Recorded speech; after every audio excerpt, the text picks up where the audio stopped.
قل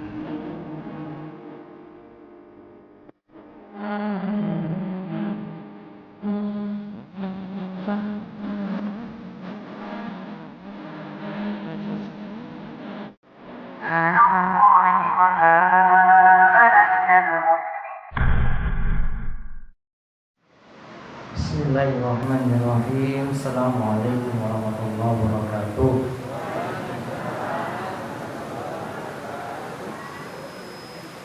Innal hamdalillah nahmaduhu wa nasta'inuhu wa nastaghfiruh wa na'udzu billahi min shururi anfusina wa min sayyiati a'malina. May yahdihillahu fala mudilla lahu wa may yudlil fala hadiya lahu. Wa asyhadu an la ilaha illallah wahdahu la syarika lah wa asyhadu anna Muhammadan abduhu wa rasuluh.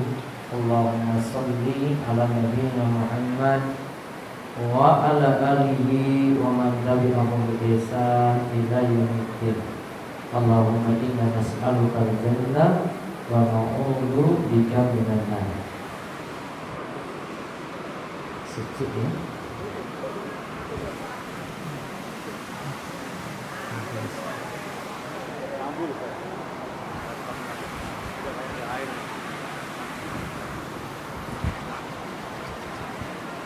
Hujan di dalam.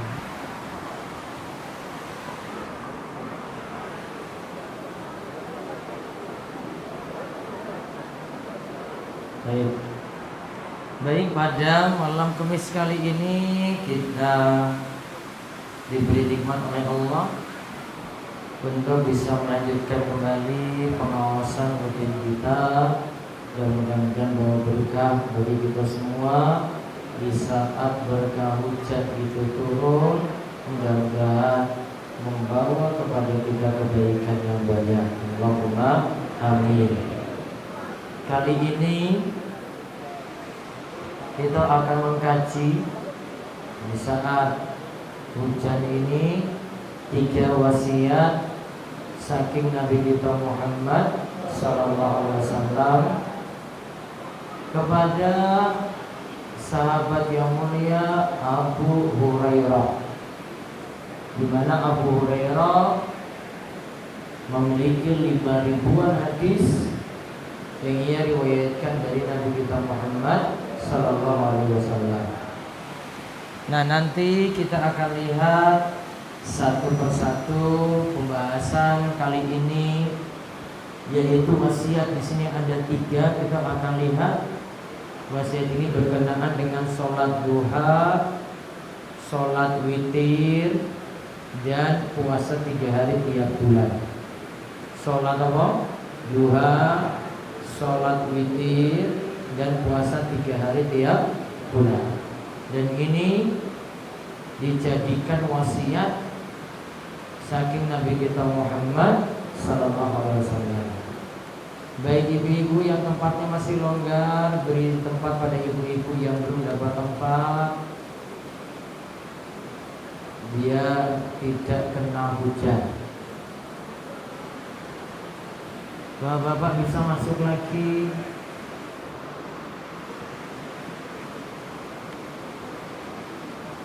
Bisa macam lagi Pak, macam merapat ke meja itu, tampias itu.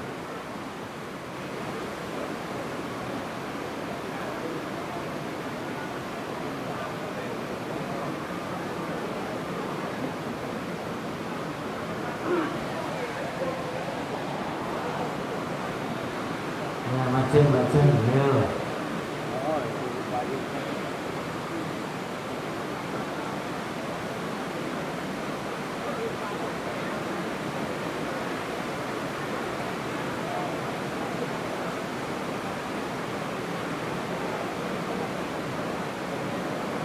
Baik, sebelum dimulai wonten pengumuman. Sambil merapatkan barisan, yang belum rapat kena hujan bisa merapat lagi ke tengah. Ibu di bawah. Tanggal 3 besok itu Ahad Wage nggih, wonten pengaosan di jam 7 pagi sampai selesai di kawasan Pantai Baron. Yang mau hadir silahkan, terutama warga Tanjung Sari kalian tebus.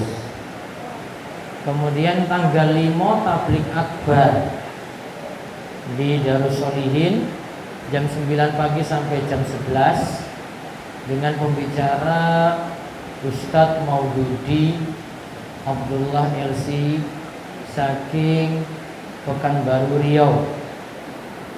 Nanti akan menyampaikan materi tentang hidup qanaah, narimo ing pandur. Hiduplah sesuai dengan levelmu yang ada. Harus sadar diri, ketika kita itu biasa, maka tidak paksakan diri untuk hidup berlebihan. Kemudian nanti ketika tabligh akbar tadi,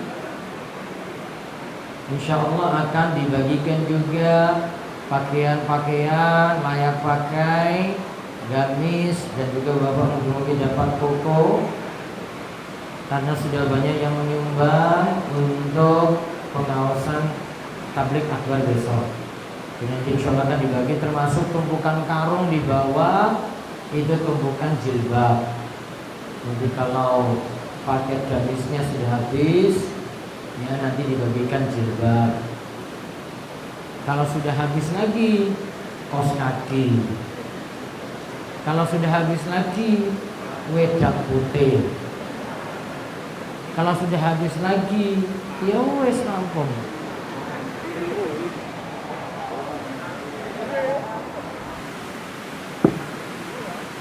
Kok surbannya jadi pasukan jihad, Pak? Oh, kehujanan, kok ngomong. Baik, kita lihat sebelum saya masuk, kita kena ujian apapun tetap harus istiqomah. Istiqomah dalam ibadah, istiqomah dalam ngaji, istiqomah dalam thalabul ilmi harus tetap ada. Saya sebutkan ada 4 tanda ini, bapak-bapak, ibu-ibu miliki, maka sudah memiliki tanda istiqomah. Tanda istiqomah itu ada 4, bisa ditulis. Tanda istiqomah itu ada 4.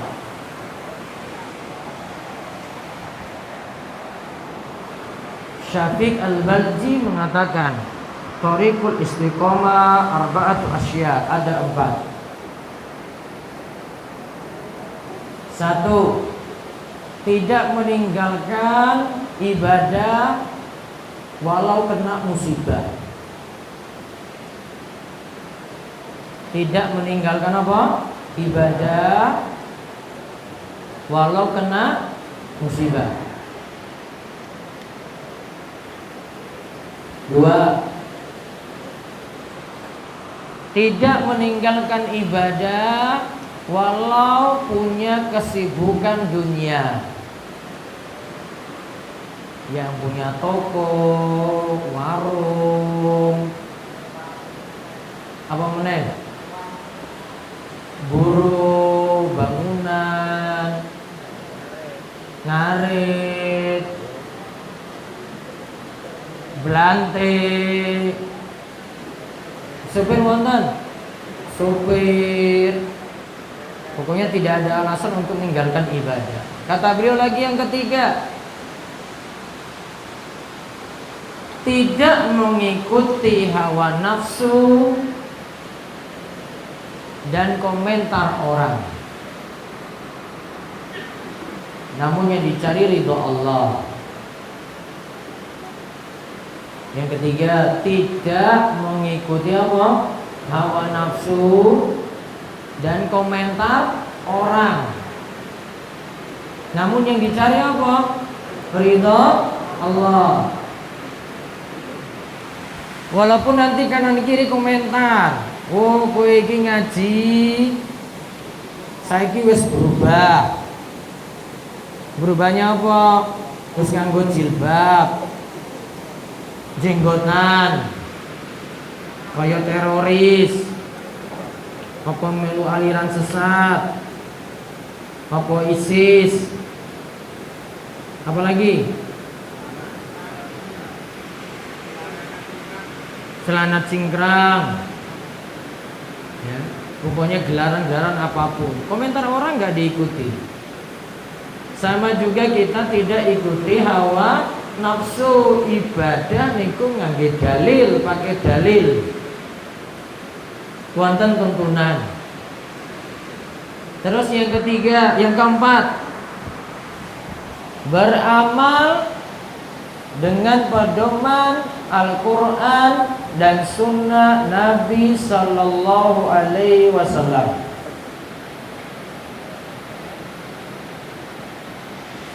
Nah Bapak, kalau di atas airnya turun bawah aja nih loh Pak. Sakit tinggi loh Pak. Bisa turun bawah ya. Ini airnya mau turun itu.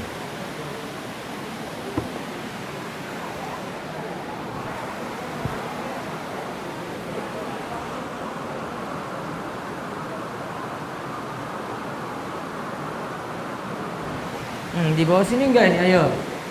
Turun aja, turun.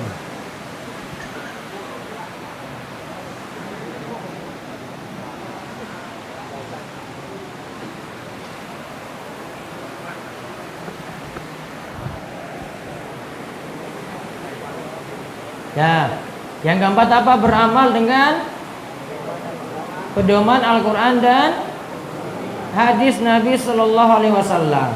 Jadi kalau dia istiqomah, tandanya istiqomah itu adalah pakai tuntunan. Gak boleh beramal asal-asalan. Sama seperti malam ini kita bahas tuntunan sholat duha.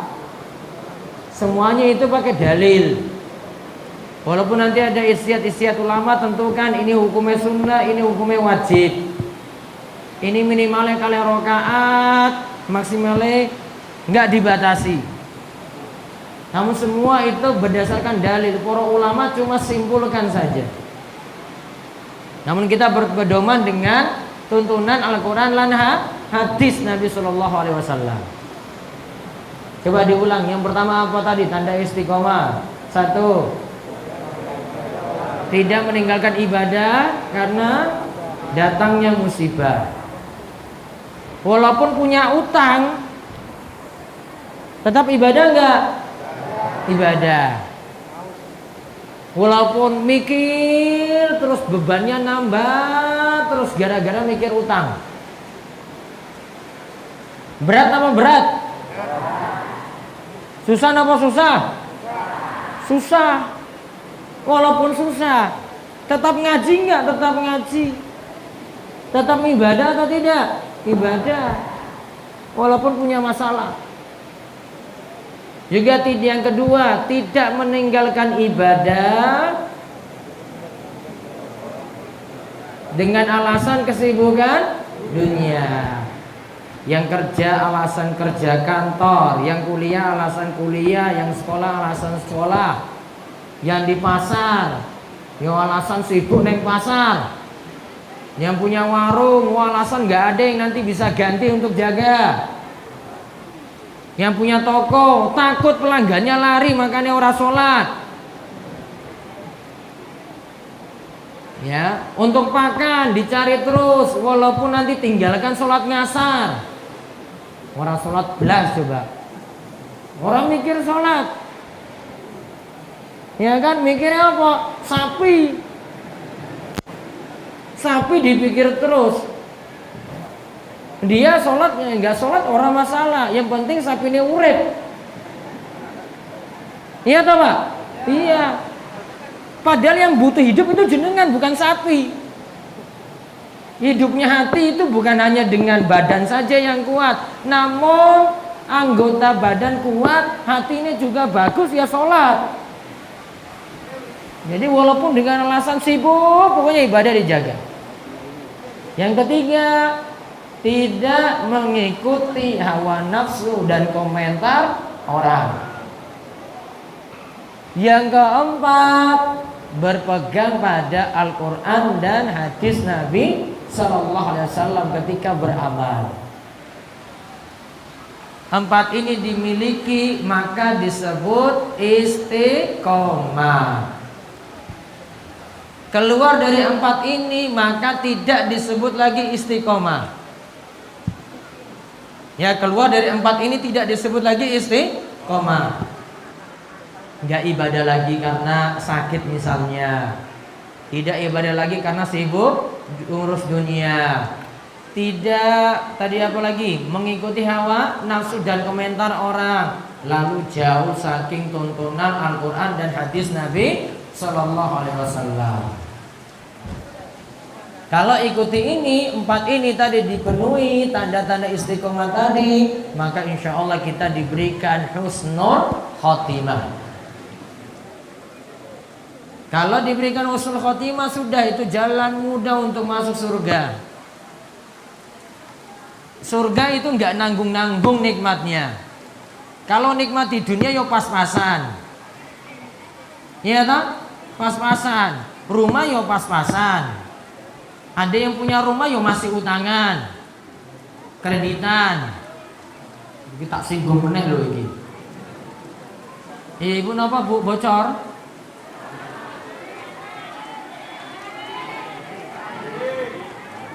Banjir. Airnya? Oh, ajaib berarti. Ya nanti jadi PR kami ini. Ya orang sediatur itu sudah terjadi, takdirnya gimana lagi? Ini wae bocor gitu, bocor. Oh, netes. Bus gini loh. Ah, gue. Gimana lagi? Ini sudah gedung paling besar di Gunung Kidul loh ini. Gor Wonosari aja kalah sama ini. Iya toh Pak? Ini sudah besar sekali nih. Tapi kepiye meneh ya iki ya. Enggak digawe iki. Oh tambah lagi sana. Ya wes warga warak iki ora usah tinggal ning kene wae gur ngaji wae wes.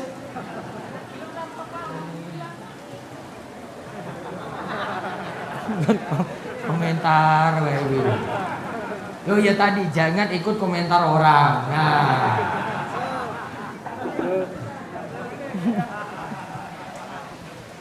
Yang benar. Pindah mawon, Bu.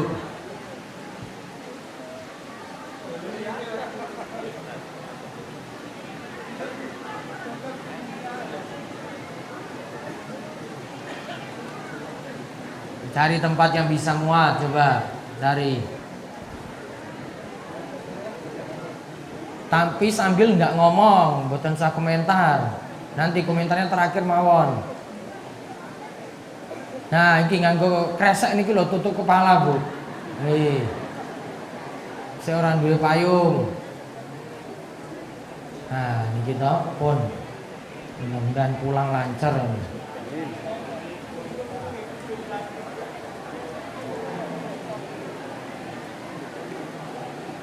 Nah, lanjut Ji. Lanjut Ibu. Nah, insya Allah nanti pulang insya Allah selamat, nanti lancar lagi. Sini rampung. Sampai mana tadi? 4 tanda istiqomah. Nikmat surga itu nggak nanggung-nanggung. Jenengan itu butuh ngambil buah kalau di dunia itu. Ini buah pohonnya tinggi. Apa yang dilakukan untuk ngambil itu? Ngambil ini apa? Ya ono sing nganggo tangga, ada yang menek pohonnya sampai ambil itu dah. Di surga itu cuma kalimatnya Allah sebutkan, wadaniyatan alaihim zilaluha. Ini toh. Ini bagian batangnya ini turun. Ada yang duduk bisa ambil sambil duduk, ada yang tidur bisa ambil sambil tidur, ada yang berdiri sudah turun sendiri tuh buahnya. Oh enak banget ya. Ada pohon kayak gini dunia. Karena kalau butuh manjat lagi sampai situ, coba butuh manjat lagi, yo capek, masa surga capek-capek kayak gitu. Sudah nggak ada lagi. Ya, pokoknya sifat sempurna aja yang ada. Kesempurnaannya gimana? Itu nanti turun sendiri tuh, pingin buah apa? Wah pokoknya itu buah yang ini yang paling enak itu, turun sendiri tuh. Yang diinginkan oleh penduduk surga langsung datang di situ dari pohonnya. Masya Allah, itu baru satu cerita loh itu. Iya kan? Iya. Belum bidadarinya. Apa jos apa nih? Jos ayune, ayu bojomu apa bidadari? Pengen bidadari apa bojone dhewe? Oh neng surga iki ora gelem karo bojomu, Pak. Astagfirullahaladzim ya Allah. Sombong tenan iki jadi menungsa iki lho. Wis cilik ireng meneh. Ngeyel. Wis diomongi wingi to? Yang kemarin saya bilang apa? Bandingkan karo apa wingi? Malaikat. Ya toh malaikat. Pemikul ars bagaimana itu besarnya? Kuping kalian pundak jaraknya 700 tahun. Bandingkan dengan wong bibal, wong sumber. Wah jauh. Cilik banget. Wes cilik ireng ngelah. Wah. Iya, tak singgung ya, ribut terus soalnya. Ngeyel pokoknya. Itu malaikat dia tuh wis diinjak-injak gitu wis ngeyelan itu. Iya syukur kalau ibadah orang cerewet terus. Itu nikmat surganya. Nah, sampun lanjut sholat duha. Nah, sekarang hujannya sudah berhenti tak buka. Ayo dibaca. Sholat duha, baru satu hadis ya, 3 wasiat untuk Abu Hurairah. Dibaca. Bab keutamaan sholat duha. Penjelasan jumlah rakaat yang paling sedikit, paling banyak, dan pertengahan serta anjuran memeliharanya. Nah lihat judulnya, nanti dijelaskan keutamaan sholat duha. Terus penjelasan jumlah rakaat. Yang paling sedikit itu berapa? Yang paling banyak itu berapa? Pertengahannya itu bagaimana? Anjuran memelihara sholat duha. Perintah untuk jaga terus. Nah sekarang kita lihat hadis 1139 saking Abu Hurairah.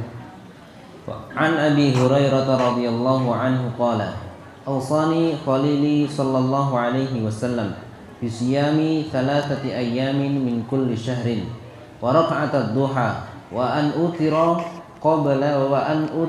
qabla an arquda muttafaqun alaihi wal itaru qabla an-naumi innama yustahabbu liman la yathiqu bil istiqadhi akhirul laili fa in wathiqa fa akhirul laili afdal.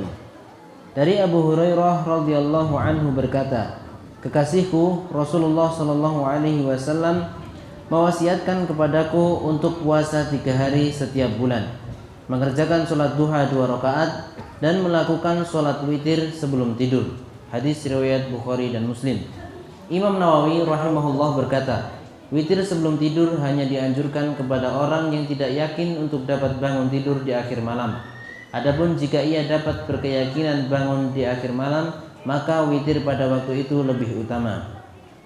Nah lihat, wasiat saking Kanjeng Nabi pada sahabat yang mulia Abu Hurairah ada 3. Yang pertama, puasa 3 hari setiap bulan.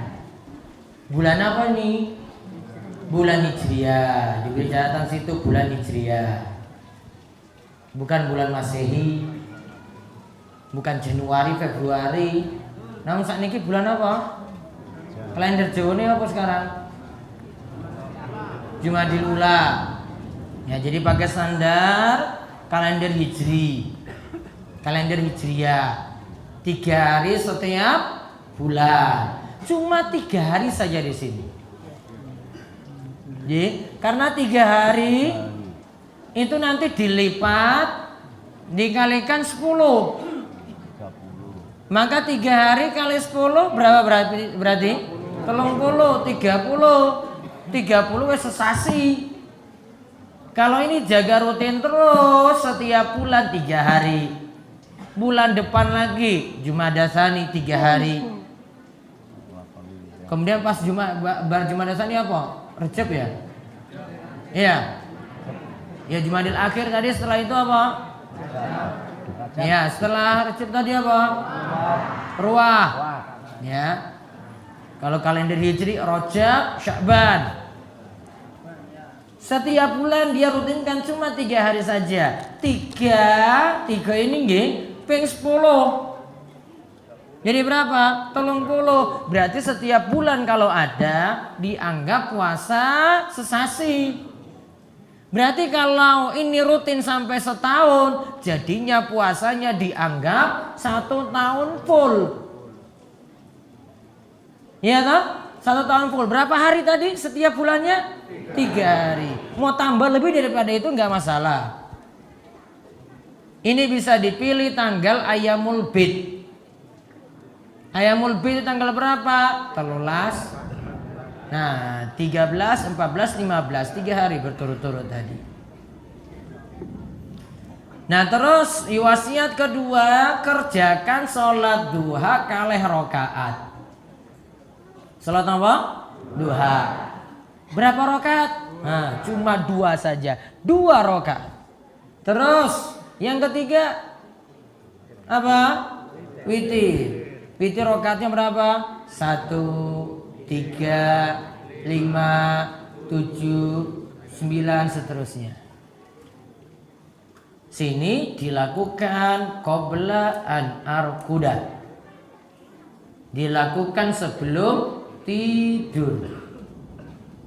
Muttafaqun alaih. Hadis ini disepakati Bukhari, Muslim, dan tadi Imam Nawawi tekankan witir sebelum tidur hanya dianjurkan untuk orang yang tidak yakin untuk dapat bangun tidur di akhir malam. Wah, saya kayaknya ini sudah begadang, saya tidurnya jam 11, kayaknya sulit bangun jam 3. Ya sudah, sebelum tidur disuruh sholat witir, boleh.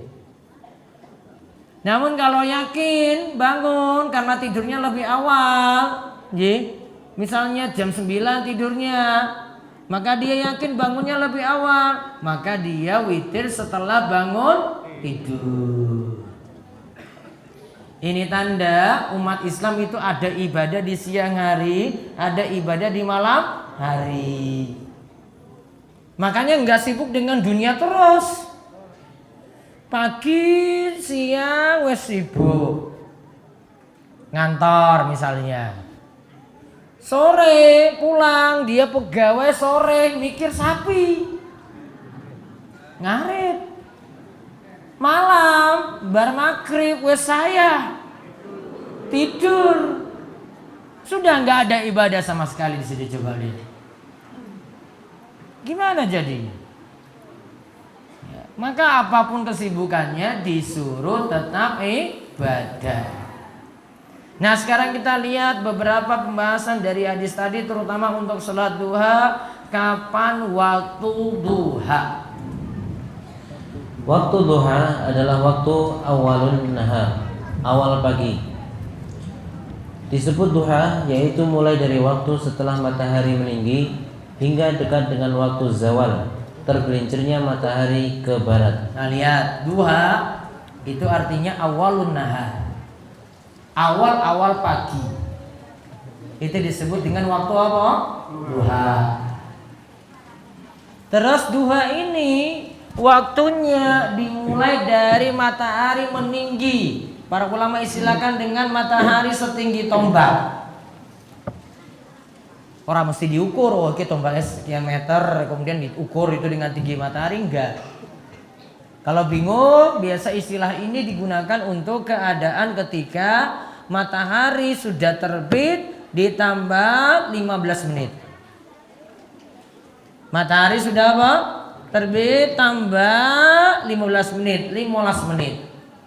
Nah, itulah waktu pertama untuk sholat duha. Waktunya berakhir nanti menjelang zuhur. Maka kesimpulannya nanti kita bagi waktu duha menjadi 3. Coba lihat bahasan selanjutnya. Dari sini kita dapat bagi waktu duha menjadi 3. Pertama, awal waktu yaitu setelah matahari terbit dan meninggi hingga setinggi tombak. Kita lihat dalilnya. Dalilnya adalah hadis dari Amir bin Abasa. Nabi SAW bersabda, "Shalla salata subhi thumma aqsir 'anis salati hatta tatlu'a asy-syamsu hatta tartafi'a fa innaha tatlu'u hina tatlu'u baina qarna syaitanin wa hina idzin yasjudu laha al-kuffaru." Kerjakan salat subuh kemudian tinggalkan salat hingga matahari terbit sampai matahari meninggi.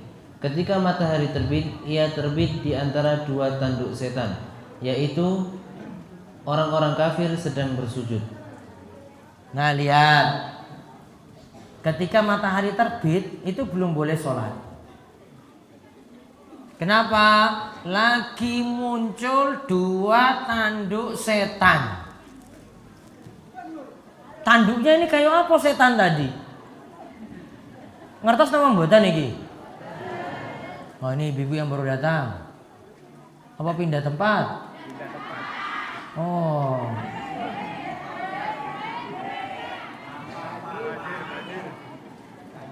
Banjir ya. Nanti insya Allah diperbaiki. Merem bersih sih dia. Ya, mugi-mugi nanti diparingi pahala saking kesabaran. Sakniki ya menang ya, bukan komentar terus. Pun. Ya, lanjut nggih. Baik. Suruh sholat duha, namun tunggu sampai matahari meninggi, karena ketika matahari terbit muncul apa tadi? 2 tanduk setan. Setan berarti punya tanduk. Warnanya apa? Enggak diberitahu. Bentuknya kayak gimana? Enggak diberitahu. Yang jelas punya tanduk. Kalau jenengan bilang merah, kebanyakan nonton TV. Karena ini masalah gaib ini, 2 tanduk setan. Koyo apa ya tanduk setan? Ya enggak pernah lihat, ya sudah enggak usah ceritakan.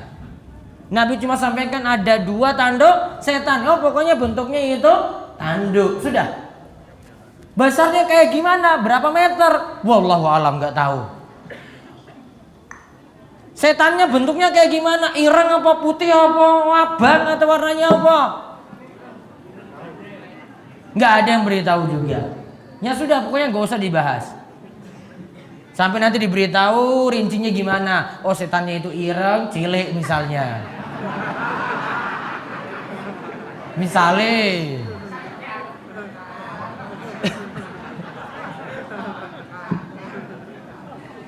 Kan gak diberitahu. Berarti sudah yakini saja setan itu ada, terus punya apa? Tanduk. Wes sudah, berhenti sampai di situ. Yang rinciannya nggak perlu dibahas. Udah. Apa setan itu kayak tuyul, cilik, terus apa ya kayak bentuknya yang di TV itu apa ya? Gendut, rambutnya botak gitu. Nggak ada rambut gitu. Pernah lihat tuyul? Ibu-ibu pernah lihat tuyul? Apa tuyulnya ikut ngaji nggak sekarang? Nggak ada. Maka ada yang kita nggak bisa ceritakan, sudah nggak usah diceritakan. Wah, saya lihat tuyul kayak gini. Mana Pak, buktinya mana? Ini semua makhluk gaib. Tidak perlu cerita rinci kecuali kalau sudah ada cerita di situ. Misalnya ada cerita kalau dengar azan setan itu lari saking masjid terbirit-birit sambil keluarkan kentut. Berarti setan itu bisa tuh. Nah, itu yakini itu. Kok nggak kecium baunya? Kalau cium baunya pingsan kamu nanti itu. Sudah, pokoknya yakini saja ada. Gitu, Nji? Jadi yang tidak dijelaskan rinci nggak perlu dibahas. Pokoknya yakini saja ketika matahari terbit muncul 2 tanduk setan. Saat muncul 2 tanduk setan tidak boleh sholat setelah itu sampai matahari meninggi. 2 tanduk setan muncul, tidak boleh sholat ketika itu. Ya, kecuali sholat yang punya sebab. Contoh, baru bangun jam 5:30, urung subuh, telat, maka kerjakan juga jam 5:30 itu. Walaupun matahari lagi proses terbit, lagi muncul 2 tanduk setan, pokoknya kerjakan sholat ketika itu. Ya, ketika dia bangun tidur tadi. Terus kapan itu dibawanya lagi? Kapan itu? Awal waktu sholat duha kira-kira 15 menit setelah matahari terbit. Kira-kira 15 menit setelah matahari terbit. Dibaca keterangan di bawahnya. Syekh Muhammad bin Shalih Al-Utsaimin rahimahullah berkata, awal waktu sholat duha adalah ketika matahari meninggi setinggi tombak ketika dilihat, yaitu sekitar 15 menit setelah matahari terbit. Sekitar 15 menit setelah matahari terbit. Sekarang yang kedua, akhir waktu. Akhir waktu yaitu dekat dengan waktu zawal saat matahari akan tergelincir ke barat. Nah, saat matahari mau jatuh ke barat. Ya, terus dibaca di bawahnya. Syekh Ibnu Utsaimin rahimahullah berkata, sekitar 10 atau 5 menit sebelum waktu zawal atau matahari tergelincir ke barat. Berarti waktu sholat duha berakhir sekitar 10 menit sebelum waktu zuhur. 10 menit sebelum waktu apa? Zuhur. Terus yang ketiga, waktu terbaik sholat duha yaitu ketika matahari semakin tinggi dan semakin panas. Ketika matahari semakin tinggi dan semakin panas, kira-kira jam pinten? 8 tuh masih pagi banget, turun panas. Jam 10, jam 11. Terus inilah pendapat madhab jumhur yaitu Hanafiyah, Syafi'iyah dan Hambali. Dalilnya adalah anna Zaid bin Arqam ra'a qauman yusalluna min ad-duha faqala ama laqad alimu anna as-salata fi ghairi hadhihi as-sa'ati afdal. Inna Rasulullah sallallahu alaihi wasallam qala salatu awal awwabina hina tarmadu al-fisalu. Zaid bin Arqam melihat sekelompok orang melaksanakan sholat duha. Lantas ia mengatakan, mereka mungkin tidak mengetahui bahwa selain waktu yang mereka kerjakan saat ini ada yang lebih utama. Rasulullah Shallallahu Alaihi Wasallam bersabda, waktu terbaik sholat awabin atau sholat duha yaitu ketika anak unta merasakan terik matahari. Nah, berarti makin panas. Ya, itu artinya ketika kondisi panas pada akhir waktu. Baca lagi perkataan Imam Nawawi. Imam Nawawi rahimahullah mengatakan, inilah waktu utama untuk melaksanakan sholat duha.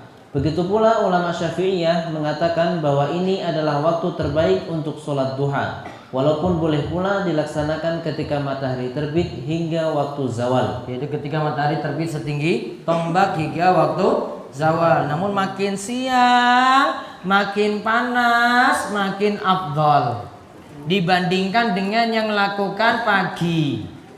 Namun di sini diberi catatan Bapak Ibu-ibu, asalkan tidak ganggu kewajiban. Misal ada pegawai sudah disuruh masuk kantor misalnya jam 7 dari bosnya suruh seperti itu. Istirahat nanti jam 12 siang. Berarti pekerjaannya disuruh 5 jam tadi, kerja saja.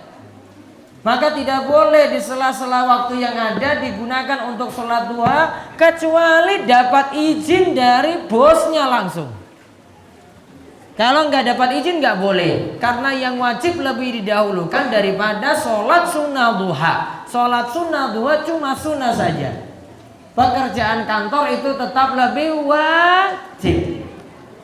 Terus di bawahnya lagi hukum sholat duha. Hukum sholat duha adalah sunnah berdasarkan kesepakatan 4 ulama madhab. Nah, sholat duha hukumnya sunnah bukan wajib. Terus lihat lagi sholat isyraq. Sholat isyraq adalah sholat duha yang dikerjakan pada awal waktu. Inilah yang menjadi pendapat At-Tibi, Ibnu Hajar Al-Haytami, Ar-Ramli, Syekh Ibn Baz dan Syekh Ibnu Utsaimin. dalilnya.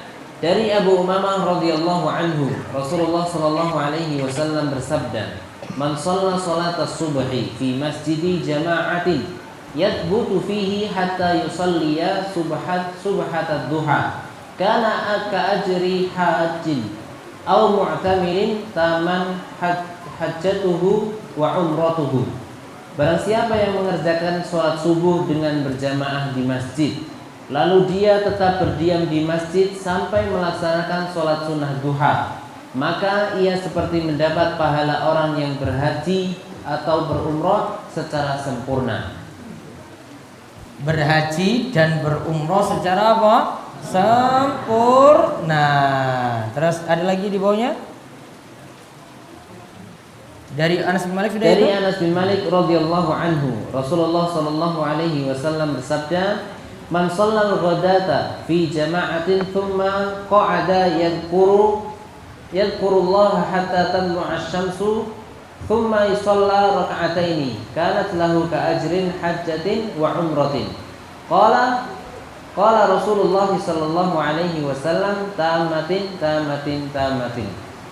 Barang siapa yang melaksanakan sholat subuh secara berjamaah, lalu ia duduk sambil berzikir pada Allah hingga matahari terbit, kemudian ia melaksanakan sholat 2 rakaat, maka ia seperti memperoleh pahala haji dan umroh. Beliau pun bersabda, pahala yang sempurna, sempurna, dan sempurna. Nah, pahalanya haji dan umroh yang sempurna, sempurna dan sempurna. Ini dari sisi pahala, walaupun belum bisa gantikan haji dan umroh. Namun dari pahala, kalau setelah sholat subuh diam, tunggu sampai matahari meninggi terus sholat isyraq, maka pahalanya apa? Haji dan umroh yang sempurna, sempurna dan sempurna. Lalu terakhir jumlah rakaat sholat duha. Jumlah rakaat sholat duha minimalnya adalah 2 rakaat, sebagaimana kesepakatan 4 ulama mazhab, dan maksimalnya tidaklah dibatasi, sebagaimana pendapat Ibnu Jarir At-Tabari, Syekh bin Baz dan Syekh Ibnu Utsaimin. Nah, lihat, sholat duha minimalnya berapa rakaat? 2. Itu paling minimal. Kemudian maksimalnya berapa? Tidak dibatasi, mau 2, 4, 6, 8, 10, 12, seterusnya semampu dia.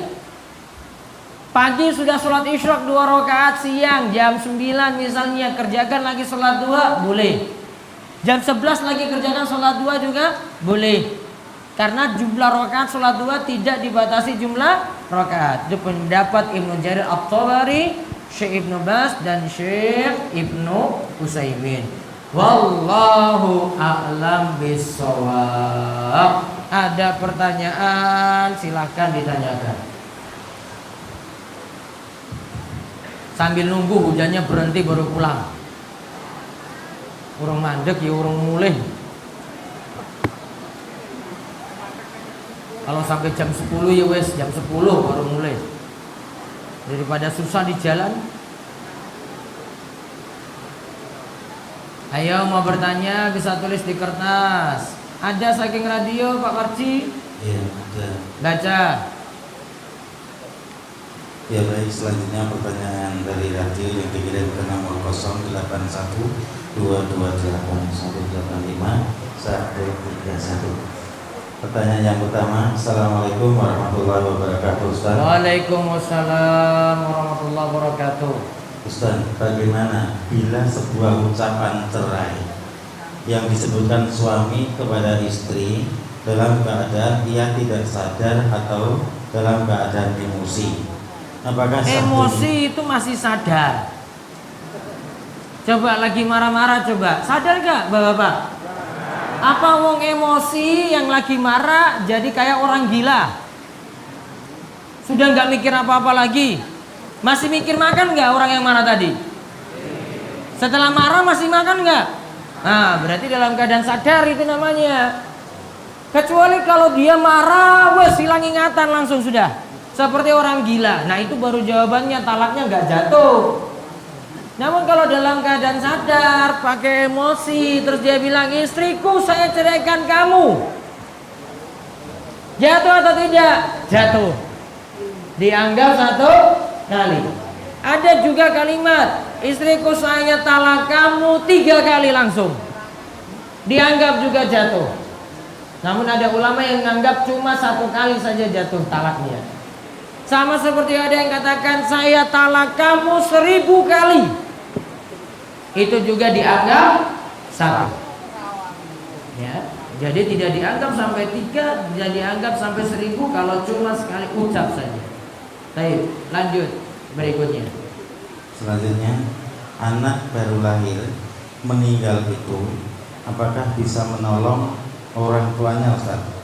Anak yang baru lahir kemudian meninggal, apakah bisa menolong orang tuanya? Kalau anaknya itu muslim, nanti di hari kiamat memberikan syafaat pada orang tuanya. Iya. Walaupun muslim dan sholat. Kalau anaknya itu muslim, walaupun dia itu meninggal ketika bayi, berarti belum ada kewajiban apa-apa, nantinya pada hari kiamat sudah dianggap muslim, nanti dia beri syafaat pada orang tua. Terus. Assalamualaikum warahmatullahi wabarakatuh. Waalaikumsalam warahmatullahi wabarakatuh. Percaya adanya Nyai Roro Kidul itu bagaimana, Ustaz? Mbok dicari itu Nyai Roro Kidul di mana? Pernah ketemu nggak? Coba sekali-sekali pakai baju hijau ke sana gitu. Langsung ikut ke laut. Itu tenan itu ceritanya. Apa gue cerita wae? Berarti sorban hijau nggak bisa sampai sana? Oh nggak bisa. Maka dibuktikan dulu, benar nggak? Nanti tampangnya, wajahnya kayak gini, dibuktikan. Ya. Kalau jin ada, namun kalau jenengan bilang ini ada nggak jin itu yang namanya Nyai Roro Kidul, nah dibuktikan. Kalau memang ada, ya mbok silakan percaya. Namun sampai sekarang saya belum pernah ketemu. Kalau sudah bolak-balik ke Pantai Selatan. Iya. Nggak pernah mampir juga ke DS belum. Terus berikutnya. Ya, Ustaz, mana yang harus didahulukan pas mendengar adzan asar, sholat dulu ataukah terdengar suara kambing yang berbunyi? Itu lebih sholat utama. Dulu apa suara kambing dulu yang diurus gitu? Iya, pertanyaannya seperti itu. Teorinya itu sholat dulu, namun jenengan biasanya prakteknya kambing dulu. Apalagi kambingnya ketahuan kejepit misalnya. Iya toh Pak? Saya cuma sampaikan teori aja, ya benar sholat dulu. Terus kambingnya gimana Ustaz? Biar nanti Allah yang bantu nanti untuk nolong. Kalau sudah mati, ya sudah gimana lagi? Teorinya punya sholat dulu.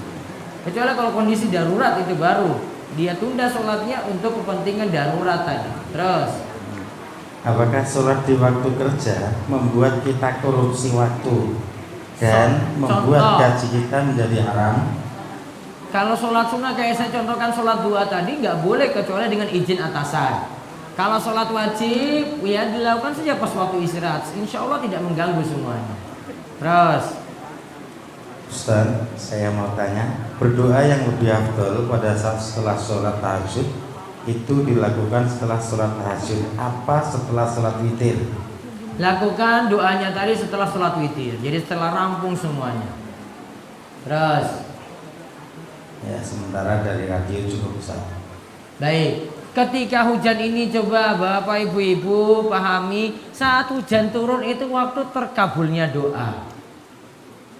Waktu terkabulnya doa. Nah coba semua nundukkan kepala sejenak, coba berdoa masing-masing coba. 2 menit coba.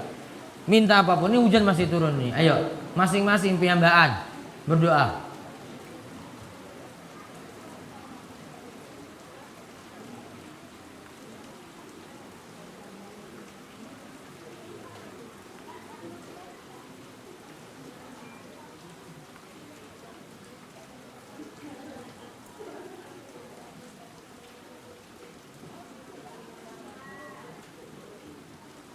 Nah, sampun.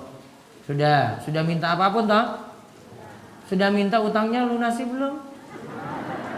Nanti minta doa lagi. Doa saat hujan turun itu doa yang diijabahi. Sampai jalan nanti itu hujan, itu doa terus saja itu. Ya Allah, niki utangku kathah ya Allah, sesok pipilan lagi ya Allah. Berikan jalan keluar. Ada masalah apapun itu hujan itu jangan banyak komentar. Namun perbanyak apa? Doa. Doa terus lagi. Oh, ini hujan lagi, doa lagi. Masalahnya banyak toh? Utang, masalah anak, masalah suami, ya, masalah penyakit. Ya, ini urusan belum rampung, ini masalah-masalah disebutkan semuanya. Sampai urusan akhirat juga minta dalam doa juga. Doa ketika turun hujan itu doa yang mustajab. Terus berikutnya lagi. Tadi sudah. Nah, saya baca ini. Sebentar lagi, Bu. Apakah sholat isyraq hanya bisa dilaksanakan ketika selesai sholat diam di masjid saja? Iya. Tidak boleh nyambi apapun. Setelah sholat subuh diam. Tunggu sampai sekitar jam 5:30 6 kurang 1/4. Kalau saat ini ya, waktunya seperti itu. Lalu lakukan sholat isyraq kali rakaat. Saya mau tanya, saat azan dan waktu isya di tempat ini sudah banyak ibu-ibu, bisa ditanyakan Ustadz melaksanakan sholat isya tidak? Karena saat waktu sholat sudah banyak ibu-ibu sudah di tempat ini. Kerjakan walaupun nanti ibu-ibu belum dapati sholat dimulai, namun sudah masuk azan isya, sudah ada sampai lapangan, boleh langsung sholat isya untuk ibu-ibu. Bapak-bapak tunggu di masjid untuk lakukan sholat isya berjamaah. Ibu-ibu boleh sholat di sini sendirian, nggak masalah. Bagaimana derajat hadis yang menyatakan bahwa malaikat maut mengunjungi kita 70 kali dalam satu hari? Wallahu a'lam. Saya belum tahu hadisnya. Saya mau bertanya, Allah tidak memerlukan apapun termasuk makhluk-makhluk yang ada di alam semesta ini. Yang saya tanyakan, apakah ada alasan Allah menciptakan kita di bumi ini sementara Allah tidak butuh apapun? Allah ciptakan kita supaya kita beribadah pada Allah. Kalau sudah beribadah pada Allah, Allah beri balasan. Kok diciptakan? Kok nggak usah diciptakan saja biar nggak disuruh ibadah? Sekarang kita sudah ada, nggak usah banyak protes. Iya toh? Sudah ada belum? Sudah. Kok Allah ciptakan kita? Kamu sudah ada, ngapain protes? Ya sudah ada, nggak usah dibahas lagi. Tinggal jalani hidup, ibadah saja pada Allah. Kalau sudah ibadah, nanti Allah balas. Kita punya agenda 2 tadi, malam Kamis depan libur karena ada 2 tablik akbar tadi. Selasa itu saya. Iya toh? Kayak kemarin itu akhirnya Rebu itu sedikit yang datang karena kesel, capek. Jalan 4 kilo. Iya toh kemarin ini jalan jauh nggak? Ada. Maka malam Kamis depan libur ganti tablik akbar pas Selasa. Sama Pantai Baron hari Ahad Wage tadi. Ya, yang dekat saja. Namun yang di Baron dari DS nggak nanggung transport. Ya nanggung transport nanti disubsidi, cuma subsidi untuk tablik akbar nanti yang hari Selasa saja. Terus bagi jamaah yang mau ikut daurah 4 hari berturut-turut. Iki kok nganggo alasan situ meneh, waduh Ustaz aku duwe rapat. Waduh Ustaz aku arek ning Solo. Waduh Ustaz aku arek ning Semarang. Wow, no way iki alasan. Ini mumpung dikasih gratis, makan gratis, gurlinggo, nyatet wis duwe buku. Kurang apa meneh coba? Iso ngopi meneh gratis. Di rumah sudah nggak ada yang masak, wis jomblo. Orang-orang saya ngurus. Kayaknya gratis kabeh coba. Wis waktunya sholat, wis wayahe sholat langsung munggah sholat, rampung makan. Saya tidur. Ya toh, bar turu apa? Ngaji. Bar ngaji istirahat, jalan-jalan neng pantai. Gratis meneh. Gimana coba? Apa arak bayar? Gratis toh? Wis dine gratis walasan terus. Wah Ustaz aku warna proyek ono iki ya. Kapan arak ngaji dikasih gratis kayak gitu. Ya, bagi yang mau ikut tanggal 2 jam 7 sudah di DS. Nanti mikir sapinya nanti belakangan. Wes sapinya dikon puasa 4 hari. Iya toh? Iya, kalau enggak didol wae nih rampung. Yang penting ngaji. 4 hari tadi, 2, 3, 4, 5, Sabtu, Ahad, Senin, Selasa. Gitu, yang ganggu-ganggu itu dijual. Perabotannya apa rukonya ganggu ya didol wae ya wes. Ganggu. Sotene libur, angkringan libur, ngaji pokoknya. Insya Allah. Nanti Allah ganti rizkinya nanti. Biar nanti pas buka langsung laris lagi semuanya. Nah, sudah. Terus tak dorong ini. Nah, awas kalau nggak ngaji nganggur gawe alasan wae. Ya. Sabtu jam 7 nanti daftar formulirnya kan pundi, Pak? Security daftar, gur tulis nama, alamat gitu. Cuma kita ngerti saja jatah makannya berapa, itu aja. Jadi butuh data jumlah orang. Kan ini ada yang lemu, ada yang kurus. Nah, itu kan harus dihitung. Kan beda. Ada yang full begini, wes full, lawe neng jero coba. Terus tambah tempe lagi di luar. Orang kira mam tempe padahal sudah di dalam itu. Terus double meneh. Nah itu makanya pengen dihitung jumlah makannya berapa orang, ya toh? Dihitung. Nah itu tolong ya daftar.